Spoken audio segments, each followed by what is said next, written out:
saluto il lei, saluto tutti. Mattia Bazar, nuova formazione perché c'è una presenza nuova, però già da qualche tempo, vero Mattia? Sì, da parecchi mesi, da 8 mesi all'incirca. Ha preso il posto di Piero... Il posto di Piero Cassano, le tastiere, Mauro Sabbione. Ecco, facciamo un applauso personale a lui che è il nuovo arrivato della famiglia dei Mattia Bazar. Tra l'altro Piero Cassano partecipa al prossimo Festival di Sanremo come solista, quindi facciamo anche un in bocca al lupo, un in bocca al lupo a lui.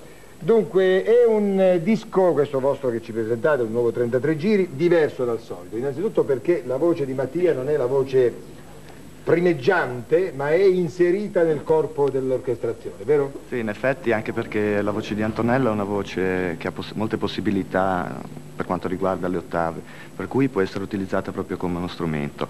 E anche la questione del genere che noi facciamo adesso, con cui vogliamo arrangiare i nostri pezzi, che comunque rimangono sempre carichi di melodia, i sintetizzatori, quindi la voce c'è ben insomma sabina. una ricerca elettronica adesso. Esatto. Una ricerca elettronica. Adesso spiegate perché avete fatto Lili Marlene.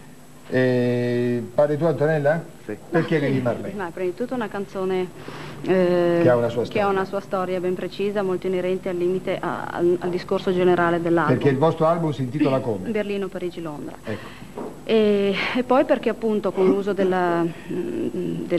strumenti elettronici abbiamo voluto fare questa prova, appunto sconvolgere una canzone appunto melodiosa, tradizionale.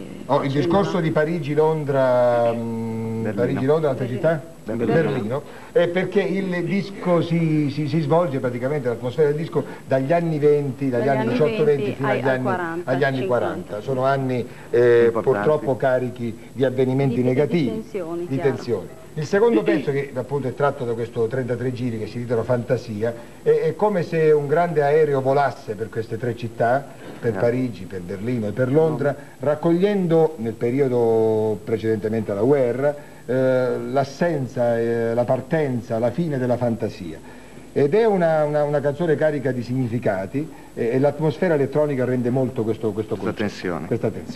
Allora io so tra l'altro del vostro nuovo spettacolo, che sarà uno spettacolo fantasmagorico. Sì, stiamo in via di preparazione in questo periodo, adesso siamo in una cascina tra noi a preparare il lato musicale del concerto, dello spettacolo, dopodiché passeremo in un teatro dove allestiremo.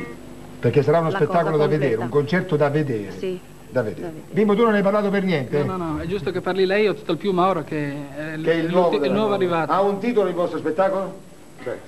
Berlino, Parigi, Londra. Lo stesso titolo del long play. Allora ascoltiamo da questo Parigi, Londra, Berlino, Berlino, Londra, tanto è sempre quelle, la canzone che si intitola Fantasia. Fantasia di Mattia Bazar.